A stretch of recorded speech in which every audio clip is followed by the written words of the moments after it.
We have some new poll numbers on gun reform to share with you. First, let's go to some numbers from CNN. 70% support stricter gun control. It was just 52% in October, so that's a giant tick up in the numbers there. 27% oppose stricter gun control. Let's take a look at the USA Today poll. 76% want to ban people with mental illnesses from purchasing guns. 63% want semi-automatic weapons banned. And then I saved the doozy for the final one here, Cenk. Look at the Quinnipiac poll. 97% of people support universal background checks. So that includes, obviously, overwhelming majority of Democrats, but an overwhelming majority of independents, overwhelming majority of Republicans, overwhelming majority of gun owners, which actually gets to a point that you make all the time, which is the real problem. It's not even the NRA. The real problem is the leadership of the NRA, because the leadership of the NRA is bought by the gun makers. So if you speak to, regular run-of-the-mill gun owner, they're going to tell you, yeah, I don't want anybody getting a gun without a background check, because then they think that that affects their right to own a gun. So we're all on the same page here, but there's this mucked up fake debate. That's what it looks like to me, because the people who make the guns want there to be a fake debate, and they have money and power. So a couple of points off that. When asked in another part of the poll, how many of you do you think have excellent or just good faith that Congress is going to take action on this? Only 19% said yes, that they have any faith. Now, 97% believe we should have universal background checks, but only 19% think we're going to get them. Do you think we live in a democracy? Because apparently the American people don't think we live in a democracy. If 97% of the people believe something in a democracy, well, it would certainly become law. But not in our country, because now the NRA, and before it wasn't as bought by the gun manufacturers. When it first started, it really was for the members. It was for people who were actually went hunting, used rifles, etc. Now they get more money from weapons manufacturers. It's all about the money, Lebowski. So they take some portion of that and they give it to the politicians. $30 million to Donald Trump, $3 million to Marco Rubio. By the way, over $7 million to John McCain. And the list goes on and on of millions of dollars the NRA has funneled for the weapons manufacturers to the politicians. So 97% of you agree? Who cares? What do you think? This is a democracy? And by the way, why is it that gun owners want that universal background check? Well, if you're a law-abiding citizen and you go to your local shop to buy a gun, you got to go through a background check. But you can just go to a gun show and there are no rules there, and anybody can buy a gun. Yep. Well, number one, that's not fair. Yep. Right. Number two, anyone can see that totally gets rid of the rule where you have to buy it legally. Number three, you can see how the bad guy would immediately go to a gun show to buy the guns, and it's against the rule of law. And Kyle made a really important point there. If you abuse the Second Amendment this much and say there are no rules at all to the Second Amendment, it's not constrained by anything. I could get an RPG and fire, missiles at you, and I can get a tank, and I can get a nuke, and I can get it illegally well, not illegally, now it's legal, at a gun show without any background checks. Guess what they're gonna do? Finally, at some point, people are gonna go, maybe the Second Amendment sucks. Maybe we should take it away.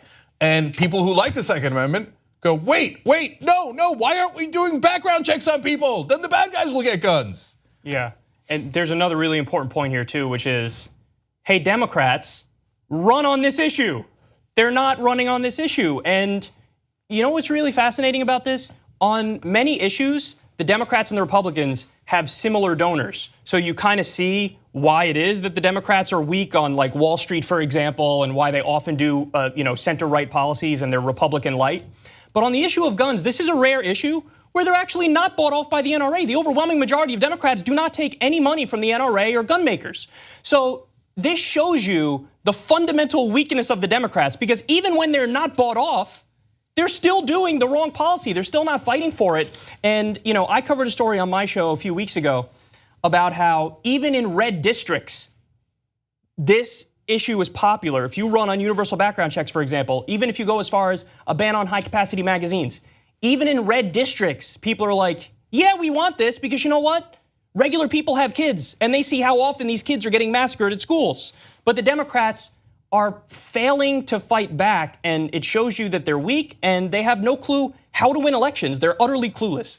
Well, that's the unfortunate byproduct of a system that systematically selects weak Democrats. Now, they select weak Democrats so that they'll lay down to Wall Street. So they'll lay down to the pharmaceutical companies and the oil companies and the defense companies. But once you've selected a person whose job is to lay down, when he gets to the gun manufacturers, he's like, I don't know, I've been trained to lay down, so I'm gonna lay down. Now, this is not theoretical. We covered a story last week where Senate Democrats talked to reporters on the Hill and said, we're not gonna run on this issue because it might hurt Joe Manchin and Heidi Heitkamp's chances in their races. And they said, well, then the other side will say that we're trying to take away everyone's guns. Well, you could counter that by talking and making your own points. But they're so used to surrendering, and they've been pre-selected to surrender, that even on an issue where they're not bought, they surrender because that's in their nature. Yeah. So, I mean, for God's sake, we know for a fact that is not in dispute. The Democrats have said individual Democrats can run in their own districts or states on this issue, but there will be no national messaging from the Democratic Party on this issue. They will not fight on this issue. If you don't fight on an issue where you have 97% of the American people behind you, what will you fight on? And the answer is absolutely nothing. Well, what they're going to do is break down the barriers, and they're going to be stronger together, and they're going to use some more platitudes and cliches. Yeah, that's the message. Yeah, if they actually fought on this, they could win not only policy fights in a new Congress, but you could win politically. It would actually help you to get more victories. I don't know if you know this, but when 97% of the people are on your side, that's usually a winning electoral strategy. And by the way, we keep using the 97% number, and that's a layup. But put that aside, because that's a specific issue of universal background checks and the gun show loophole, et cetera. But 2/3 of Americans, 66%, say they want tighter gun control across the board. 2/3 across the board. You got 2/3 of the American people on your side. You don't fight, then retire. Go, step aside, let Justice Democrats come in, let progressives come in, let uncorrupted progressives come in. Just surrender already. Of course, the only time they ever actually do fight is in primaries when there's a against the progressives. Against the progressives who are uncorrupt. You just watched a video by the Young Turks, the home of the revolution. If you'd like to get the full show, come join us and become a member. TYTnetwork.com/join.